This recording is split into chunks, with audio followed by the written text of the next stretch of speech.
Finley, how's it going, man? Fox LA, can we talk to you real quick? About SIM swapping? No. Face to face with a phone company employee accused of opening the door for a new kind of criminal. You didn't take a $3,500 bribe to help SIM swappers? SIM swappers, gaudy, flashy con artists living off of stolen money, and their victims can be left ruined. I took $1 million loss. I knew immediately that I was being SIM swapped. They were able, with the number of people they had, to kind of drain just about everything I had.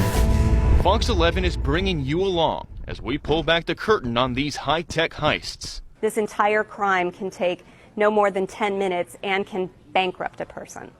Fear, deer in the headlights. Robert Ross still remembers the panic he felt on October 26, 2018.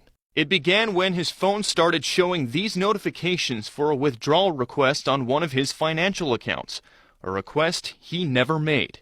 Moments later, his phone displayed no service from AT&T, and his laptop showed his Gmail account suddenly logged out. My heart was pumping a lot. Between those three things together, I realized something was way off and I was being hacked. A SIM swap is when a scammer gets a hold of the phone number and personal information of a victim, then calls the victim's wireless carrier, impersonates them, and requests the phone number be transferred to a new SIM card they have in their possession. If successful, the con artist has effectively taken over the phone number, and they can take advantage of the text-based dual authentication checks that protect our sensitive accounts.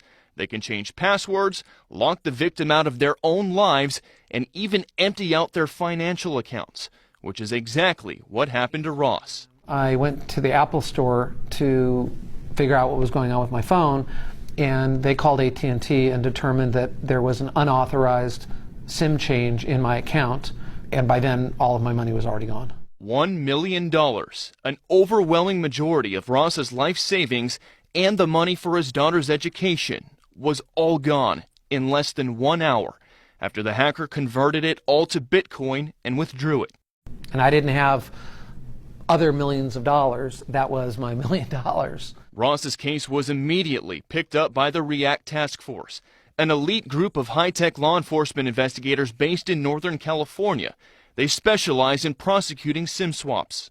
Within 3 weeks, they had analyzed AT&T cell tower pings in New York State and arrested 21-year-old Nicholas Truglia on numerous felony charges in relation to the hacking of Ross's accounts. Truglia had been enjoying a gaudy lifestyle, living in a luxury high-rise in Manhattan, partying and flying on private jets. He was extradited to California to face his charges, where he's pleaded not guilty and his preliminary trial is set for October. He apparently did this to several other people, many other people. One of them was allegedly blockchain and cryptocurrency investor Michael Turpin. So I've been SIM swapped twice. Turpin won a $75 million civil judgment against Truglia, who he sued for being involved in the 2018 SIM swap that stole $24 million from him in cryptocurrency. Truglia had even allegedly posted this tweet stating that he had stolen the $24 million. On his phone is the day of my hack, him texting his dad and his best friend saying, "I'm rich, I got $20 million. Turpin is also suing AT&T in federal court. He says after he was SIM swapped in 2017, he upgraded to AT&T's higher security and was still SIM swapped a second time. He claims AT&T employees are culpable and the company needs to be held accountable. We believe that, they are as responsible as the criminals. LATV journalist Elsa Ramon agrees. I believe I was targeted. Ramon tells me after she was SIM swapped in April, she also demanded extra security from AT&T on her account. I also had AT&T note on my account that SIM swaps are absolutely forbidden and not allowed at all on my account unless I come into AT&T, physically come in, present my ID, and prove that it's me. But less than 2 months later, it happened again. Picked up my phone and sure enough, it said no service again. I knew it. They were back. I was SIM swapped again. And this time I was livid. This time the hacker got into her messaging apps and began threatening her cryptocurrency contacts to send 2 Bitcoins or else. I took all the safety precautions. Again, all of my information is exposed. She launched into a Twitter tirade against AT&T, calling them inept and venting her frustration. And I felt at this point that it was an inside job. And inside jobs do happen. According to this federal criminal complaint in Michigan filed in May, 3 people, all employees of AT&T or Verizon, were all charged with wire fraud after they allegedly accepted bribes from a group of SIM swappers called The Community, based in Michigan. Hey, how you doing? Good, how are you? One of them was this Southern California man named Finley Joseph.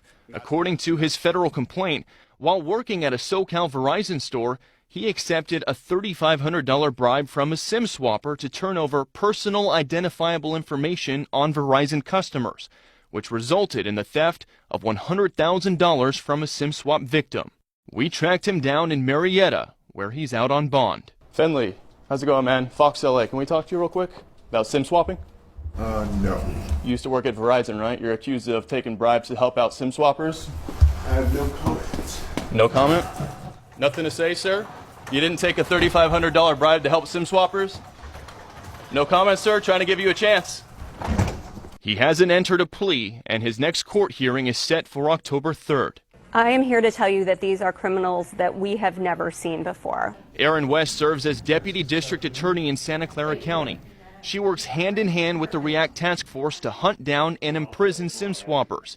She's currently prosecuting Nicholas Truglia's criminal case, and she secured the first ever conviction of a SIM swapper this year. He was driving a $500,000 car that he had bought with Bitcoin. His name is Joel Ortiz, a Boston man who had been renting a mansion in Hollywood Hills.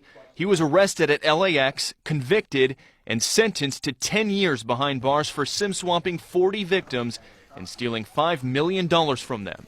He's now in San Quentin prison. We are seeing people between the ages of 13 and 25 who are living in their mom's basement, existing off Uber Eats, never leaving their homes, and all of a sudden they're instant millionaires. They are flagrant, they're obnoxious, they have common things that show their wealth and they flaunt them. Everybody gets a diamond-studded watch, everybody starts going to clubs, drinking expensive champagne. And Ramon has a message for SIM swappers, as well as those accused of helping them. It's not foolproof, and you guys are fools.